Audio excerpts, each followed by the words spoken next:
rock star. So Yes, exactly. Fashionably, famously late. precisely. Tom, a huge pleasure to speak to you. I do know the fact you're stupid busy at the minute. You're on tour at the moment.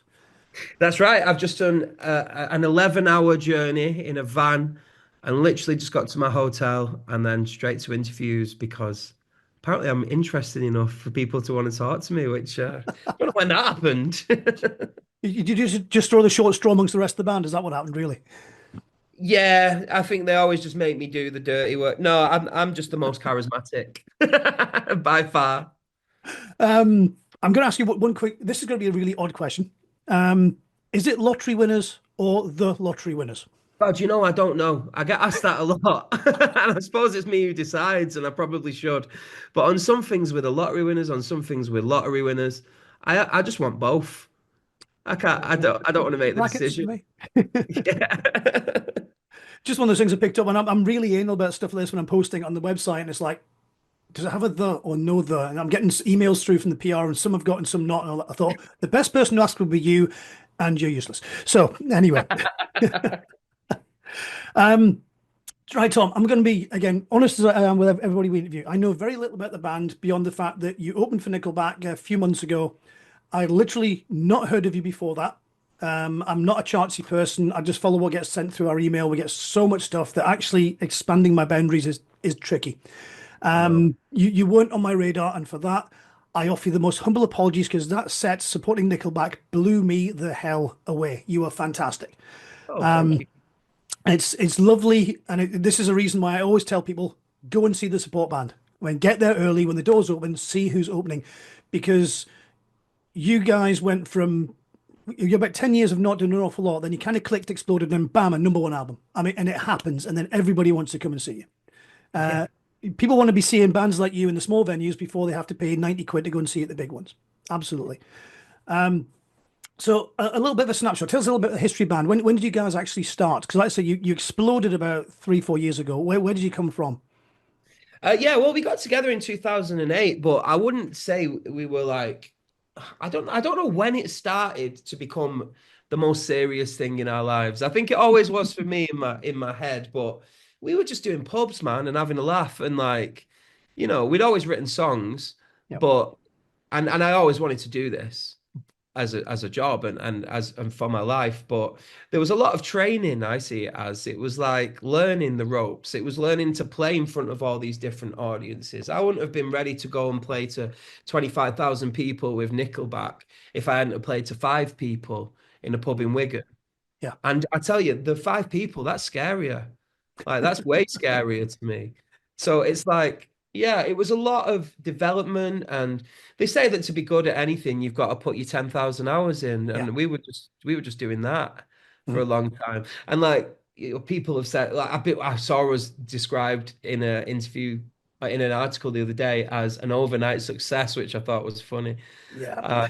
And a lot of people are like, oh, does it feel like you've won the lottery now? Like, you're doing all these shows. And yeah, in a way, it kind of does. But it also feels like the lottery ticket was at the top of a mountain that I had to climb, to get, So yeah, man, I love it. I love getting to do this. Yeah, because I spotted over the years, I use the fount of all knowledge, that's Wikipedia. Yeah. Um, and People it keep just through, changing that as a prank on us, I think. Some people who don't like us keep changing it and putting nasty things. I'm sure one of them said I was called Thom Micro Penis Rylance or something like that. doesn't still say that, but I'm going to go through the history and check it. One or two of the things I did throw up was some of the bands you've supported in the past, and what I love is how eclectic they are. I mean, Nickelback, obviously, big, huge stadium rock band. Um, but one of the other ones that really jumped out at me, you had Shed Seven, who are much more of an indie sort of rock band, and then you've got Tom Jones. Did you really open for Tom Jones as well? We did it. We That's did a few songs fantastic. with Tom Jones. Yeah, I know. It's crazy. Like that Nickelback tour, I was scared about because Mhm. we're kind of an indie band. Yeah. Um, there's rocky elements, but we're kind of an indie band. And we just come off a tour with Rick Astley. So to go from like, we literally went from Rick Astley to Nickelback within a matter of weeks.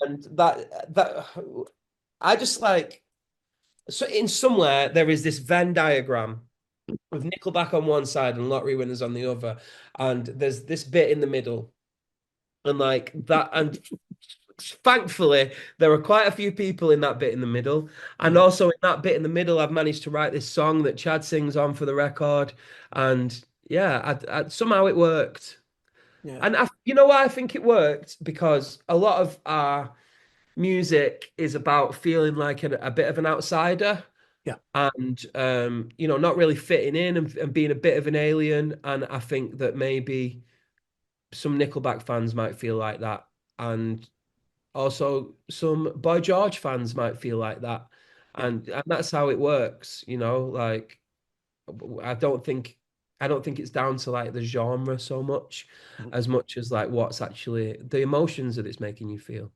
Yeah, that's an interesting point. It's something I was going to come to there. Was about the meanings behind some of the songs because I know your the previous album, the one that did really well for you, Yeah. is Anxiety Replacement Therapy, which you described once as a self help tape. I think was a description of it, or something along those lines. Yeah, Yeah. self help tape. Yeah, was that a deliberate thing? Do you? And this comes from a lot of artists. Do you write from personal experience? Do you write from the experience of others? Is this kind of cathartic for yourself? Oh man, like it was a self-help tape, but for me, like it wasn't supposed to help anyone else, really. Like that is my therapy, writing those songs and getting it out of me. It's the only way I can deal with my emotions, really. Yeah, Uh, I think like part of having ADHD is having difficulty regulating emotions, but the way that I've found that I can do it is by pouring it out of me into songs. And I'm so glad that I've got that outlet. And then also I have this bonus that other people can really relate to the things that I'm saying and take comfort in that too, just in the way that I could when I first heard Nirvana or first heard, the Smiths or these bands that I used to play in my headphones that felt like they were talking directly into my soul. If I can have even 1% of that feeling that I got, if I can give that to somebody, then I'm a very happy man. yeah. It seems to be a theme that runs through quite a few of the artists we've interviewed, and I think over the last decade or so, talking about this, and we all say we should always talk about our emotion, we should open up more. It's really starting to happen, and I think a lot of people are then starting to realize that artists are doing this and have been doing it for an awful long time. You listen to the music from bands as wide ranging as Papa Roach, Linkin Park in particular, Ginger from the Wild Hearts, and some of these artists are unfortunately, obviously, Chester is no longer open about his problems because of obviously the decision he made, but so many other artists are open about this, and I think that really helps people relate to it. They're not just hearing song lyrics; they're hearing somebody's lyrics. They're not lyrics from a song; they're lyrics that somebody has written. And I think that connection, and you sitting here telling me this, makes that Yeah. connection all the stronger. And I'm For thinking if me, I that's don't think there's anything worse than like a disingenuous song. I think you can really hear through it. Like it's so yeah, transparent. You can hear when a song's been written around a boardroom table by a bunch of people who want to tick some boxes yeah, and make it popular. Like I won't name anyone in particular, but you know what I mean. Like you can really hear that. And some of the those artists you've just mentioned, like Hybrid Theory, one of my favorite albums of all time. Like mm, growing up listening to Linkin Park and Infest, Papa Roach, yeah, just like that changed who I was as a person as well. So I think like it does kind of transcend the genres. And it's about the feel. I listened to Papa Roach when I was feeling angry, yeah, and and that it's kind of take it out of me, and that's what I needed at the time. And like Linkin Park, a lot of feeling like alienated, like that was like a theme on Hybrid Theory as well. And mm, yeah, man, I think it's dead important. It's so important to talk about how you feel, and if you can do it in a way that people enjoy, then yeah. you're on to a winner. Yeah, we've been lucky enough. We interviewed Eric Bass from Shinedown recently as well. And again, you're saying that writing the music is the only way for you to really get everything out. Almost word for word what he said. The writing Yeah. process is his one way of dealing with everything and getting it all out there as well. So I mean, it's something that's magnificent for you, and the flip side of it is it's hugely beneficial for other people as well. Because I think it makes them realize, as I said, somebody else is feeling the way they do, and they'll talk about it as well. Yeah, I think writing the song, that's like the therapy. That's like getting it out and talking about it. And then when I get to perform it and see a reaction and people singing it back, then that's like when I'm absolved Yeah. of those feelings, like that's when it's taken away. So like it's a really good system. I So, like yeah. it. And I'm assuming this carries on because Coco sounds like quite a that's just a nice little bouncy album title, and it's actually short for something, isn't it? Yeah, keep on keeping on. There's Which a is message. Yeah, it's a message. It's something that, my family have always said, my grandparents said that to me when in the tough times and, getting expelled from school and feeling like broken and not understanding why I wasn't allowed to be around my friends and I had to be separated. I had to keep on keeping on, Tom, is what Mhm. they tell me. And so I wanted to make an album. And it kind of happened by accident. I wrote a load of songs and I'd realized that I'd said it. I'd literally said it in like 8 of the 12 songs. Mhm. And I was like, oh shit, well, I think that's what this album is then. They write themselves, man. I'm just an aerial. I just sit there and they come out of me. And I'm a passenger in the whole thing. And then I get to kind of experience it for the first time when it's done. Mhm. Yeah, I mean, I've had a few listens to the album. My review was going to go up a little while back, but I was told with the album being pushed back, I'm not allowed to really put the review up till the very end of this week, beginning of next. But Oh God, that um, makes me nervous. I hate reviews. if it makes you feel any better, it's going to be a positive one. Okay. Uh, the first track I actually picked out for no reason at all was Three Wishes, which is a very different song from the other songs on the album. For those who'll get a chance to hear it, it's basically it's an acoustic ballad. It's very simple. It's very stripped back, and the lyrics are lovely. If anybody else had sung it, it would have sounded like one of those twee songs that are written around a board table, like you're saying. But it's Yeah. because you go back and you know your lyrics in the other albums. It's like that's lovely. And the line I am going to put in the review because it's written but it's not published yet is it's nice music by nice people for nice people. And I Yeah. think that song sums it all up. It's absolutely spot on. Thanks, Um, mate. I'll take that. I'll definitely take that. Thank you. so could you take us through one or two of the other songs on the album, or take us through that one if you like? Well, the kind of theme of the album is I got my ADHD diagnosis finally after Mhm. years of wondering and waiting and knowing, but needing the confirmation. Yeah. And when I finally got the kind of physical confirmation, it brought up all these feelings I wasn't ready for. Like, I kind of felt relieved, and I felt like a weight off my shoulders and a lot less guilty for fucking everything up for so many years. But then I also felt like there was like a bereavement and like, well, but I did fuck everything up for so many years and it kind of wasn't my fault. So why wasn't I helped? Where was the support? Like, why is it taking this long? I didn't have to be a sad kid, Yeah. kind of that's making me emotional saying shit like that.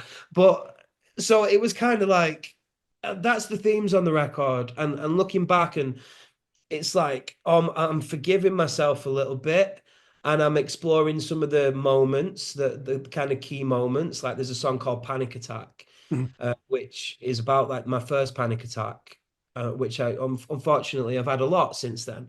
And with that song, I wanted to make it the summariest, most melodic, jauntiest little song with, it's got a kids choir on it. There's literally kids singing Panic Attack because I had to mask those feelings as a kid for so long that I wanted the song to kind of mask it, which I think is very clever. So Mhm. it's like it's got Subtle. this really, really intense subject matter of something really dark Mhm. with this mask of this summer over it because I'd always have to pretend I was okay when I wasn't.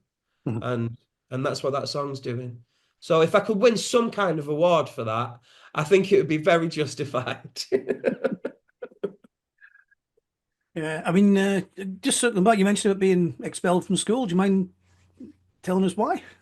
Yeah, no worries, man. Like I was kicked out of primary school and high school, and I didn't fit into the system. I Yeah. just didn't. I couldn't learn like of the other kids, and that made me just. I got distracted, and then I'd be a distraction Yeah. and a burden. And so the easiest thing was to take me out of the situation. And I was always being removed from situations, and I didn't really understand why.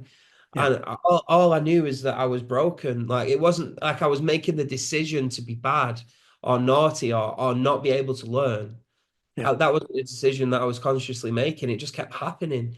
Yeah. So it was a struggle, and it took me a long time to accept myself, and it took me a long time to find my people, Mhm. that would stick with me, and I've found that in the band. My best friends I get to travel the world with. I'm sure I still distract them and piss them off, but they love me, and I'm really grateful for that. But for a long time, it was rough, man. I didn't think that I was ever going to be anything. I think Mhm. they put a lot of pressure on kids, or they certainly did when I was at school. Yeah. It was like, oh, if you don't do well in your exams, then you're just going to be a junkie, and you'll do nothing, and like you're never going to make anything in your life. But I was never going to do well in my exams Yeah. because it wasn't tailored for me. It was Mhm. tailored for other people that can do that, but Yeah. that wasn't me. I'm a creative man. Like I wanted to make stuff and like draw pictures and come up with stories and like that. That's where I felt alive. And it wasn't doing some science exam or a maths exam. So I was never going to be able to do it. And so like now I'm hoping that schools are a lot better equipped to deal with it and a lot more supportive. And from experience, they are because I've been going into high schools and speaking to kids with ADHD, Mhm. like specifically, and because I'm passionate about it and Yeah. just saying, look, yeah, all right, you might not do well in your exams, and it's not the end of the world. Mhm. Like, I didn't, and I'm touring the world, and I've seen so many countries. I wake up every day and I don't dread going to work. I love it. Yeah. And isn't that the meaning of life? You Well, know? here's a little spin for you. I'm the same. For about 13, 14 years, I have not woken up once, not wanted to go into work. What's my full-time job? What is, I don't What is my know. full-time job? It's this, isn't it? Nope. This is my What do you hobby. do? My full-time job, I'm a computer science teacher in a school in Scotland. Oh, wow. Okay. Wow. So I've been teaching primary and secondary school for almost 15 years now. And I can say that I have seen your story several times. Yeah. Obviously, I can't go into details because Yeah. children, whatever, but I have seen pupils behaving the way that you are behaving. I have seen pupils getting the treatment. I've seen them being diagnosed, and I've seen them turn into who they should be, who they really are. And you're right. It's You know something what, which, man? yeah, Like some teachers are so important and the good teachers and I feel like you are. Like I'm sure you are a I good like to teacher. think I am. Yeah, of course. But like I had one, and it was my music teacher in high school, and I was written off by every other teacher apart from him. And he like gave me the school guitar and said, "Take that home, and you're gonna learn it, and you're gonna be in the school band." And I was like, "What do you mean? I can't do that? Like that, I can't." And he's like, "Yes, you can. I can see this. You can do this. Take that home." And I did, and I poured myself into it, and it changed who I was. And then from that, I was now one of the kids who had a guitar, and then I met all the other kids with guitars, and had like a friend group, and we all listened to Papa Roach and Linkin Park and Slipknot and Thom, and it really that just like one act from a teacher there. He didn't have to do that. That was one of hundreds of kids that in the school, but he took his time and helped me, and it's making me emotional. But yeah, it changed my life. It really did. Yeah, I've heard that a few times, and it's spotting little things like that. And I think these days people do spot things more like that. We're more aware of it. It's more likely that somebody is going to be like your music teacher. They're going to go, there's something up here. The support for learning we have, funding sucks, but the Yeah, people there want to do a good job. It's like the NHS. There isn't a bad person working in the NHS apart from the bean counters at the top. Every member of staff there is wonderful and fantastic. They're just lacking resources. And I think with education, it's the same sort of thing.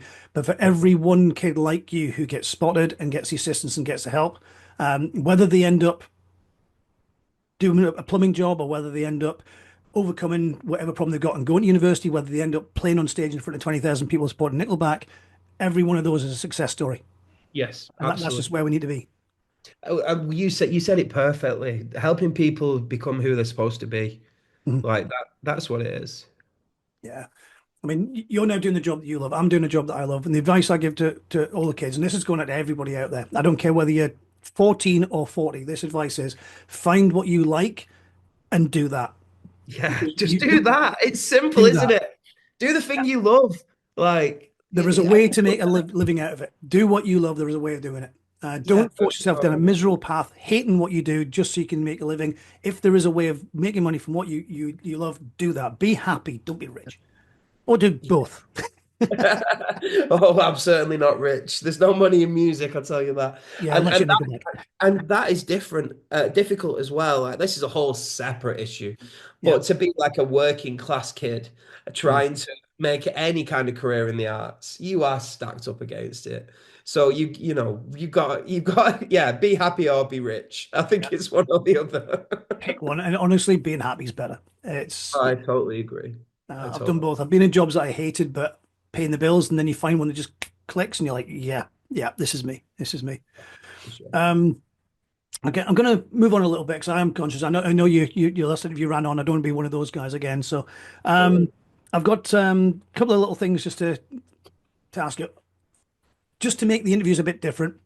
You're from Lee, near Manchester. Yeah. I'm going to test your knowledge of your local area. Three trivia Oh, questions about Lee. God, no, no, I'm gonna get disowned by my own town. But go Okay, on. one of I'm them's no good tricky. at I quizzes. think I think one of the two of them you'll get. I think one of them's tricky. I'll give you the tricky one first. Okay. Okay. Lee comes from the old English word of a similar pronunciation, which means what? I have literally no idea. So leaf, I guess, would be the word. You're actually, it's to do with nature. Yeah. Okay. Oh. Well, I'm just gonna go with like tr forest or tree or something like that. What? Give it me though. I'm going to give you that. Can I have that point? You can What? have that What? point. It's a woodland, a glade, or a meadow. Do you talk about trees? Trees is woodland. Yeah. So trees and forestry. Yes, I'm There you go. having that. We'll By the go way, it with doesn't look like that now though. that. I know, I've seen pictures. I've been Manchester. Um, okay, what is the name of Lee's professional rugby league team? Lee leopards are There you massive. go. Yeah. Nice, easy one there for you. And a last one. What is the pointy structure that's placed in the civic square? Oh, this the pointy structure that's played. Is it the cenotaph? It's not the Well, cenotaph. oh God, I don't know what that is. It's got a bench next to it, which I think is named after a TV chef. And it looks like it's named after a film star, the bench, but it's not him, it's somebody else. I don't know this. I didn't even know we had a pointy structure or a civic square. Are you sure you're talking about the right Lee? I am There is talking about Lee the on Lee. sea. I double checked it. This, this is the bit where I find out I'm not. No, this is definitely the one. It's an obelisk. Oh, maybe I have heard someone say that. I think it's a red sandstone one or something. But yeah, it's a grade two listed structure, apparently. There we go. And who's the film star? Well, there's a bench next to it called Michael Caine's bench, but I gather that it's Michael Caine's with an S on the end, who's a TV chef, Brewer. I think. Oh, I think you might be. I think this But might I be got New Willows. so it's nearby, is it? I think it might be nearby. I don't really know much about Newton Lee Willows, but I think it might be there. But if I'm wrong, I'm really sorry to every Leifer. I am one of you. Or alternatively, I screwed up because I'm the guy that wrote the questions, and you're right, and you've just got a bonus point for pointing out it's not here, but told me where it actually is. We could go I with that. think that might be more likely, and I will take the heroes welcome when I return from this tour. And talk about that. You're abroad at the moment. Whereabouts are you at the minute? Munich. You're in Munich, smashing. You're back over in the UK in is it a few weeks? For a run of headline dates.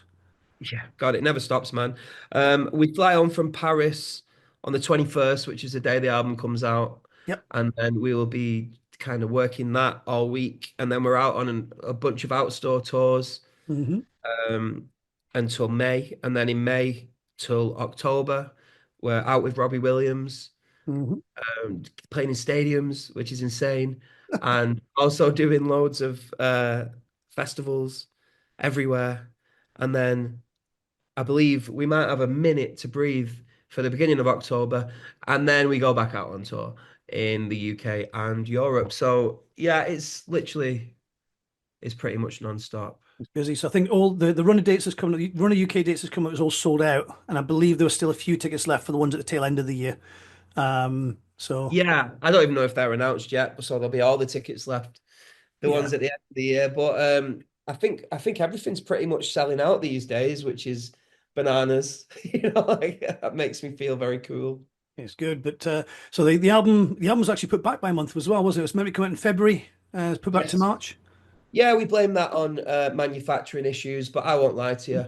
It was because Sam Fender was releasing an album and I wanted a number one, and I knew he was going to do 100,000 copies, and he did. So I'm, I'm very much glad. I don't mind going up against some pop stars. Like Mhm. we're still up against some pop stars, and we got our number one album against some big pop stars last time too. Yeah. But I'm not going up against Sam Fender. I'm not stupid. So we moved it. Fair point. And with it being February, that's all right because it's the same date. We just changed the month. It's the Just same. change the month. It says it's a typo. It was, no, 21st to the 3rd, not the 2nd. Yeah, man. I don't 20. think anyone will even notice. Well, I've been listening to it for about 3 weeks now anyway. So, but Thank you, yeah, mate. so that album comes out in about 2 weeks, give or take. It's our review will be up the tail end of this week, beginning of next. I will get this interview posted maybe this evening if I get a good job on. If not, it'll be up tomorrow. Oh, Tom, it has been a massive, massive pleasure. I'm very much looking forward to seeing you in Glasgow. Off the top of my head, I think it's St. Luke's you're playing, which is actually a venue, bizarrely, after 15 years here, I've never actually been to yet. I'm so sorry to break it to you, but we played that like a couple of weeks ago, St. Luke's. It was a great night. I know I couldn't get to that Yeah. one, but Yeah, that's you missed that. But I believe we'll be back. We'll be back. yeah, I think we're I'll keep an eye out anyway. But at some point, yeah. I will catch you again because that Nickelback show blew me away, and I've been going on about you ever since. So Oh, wherever great. wherever it is you're hitting up here next, consider me in the crowd for that one. Oh, it'd be great to hang out properly, mate. I really enjoyed this chat. No, absolutely. Likewise. If we can swing it via the PRs and something like that, I'll get you a beer or whatever. Yeah. I don't know if you drink or not, but whatever. I'll grab you a drinky. Not anymore. 3.5 years now. Congratulations. Well I'll done. Keep take it a going. diet. I will get you the largest Diet Coke they sell. Thank you, mate. Right, I'm going to order some room service because I bloody deserve it. And I'm going to go on that bed and take my pants off and chill. I am so glad this camera's going off before that happens. All Tom, thank you so right, much for your mate. time. I really appreciate it. Have a fantastic rest of tour. We'll see you when you get back to the UK. And best of luck with the album. I'm sure it's going to zoom up to the top of the charts again. Thank you very much, mate. I hope so. See you soon. Grand. You take care. Cheers.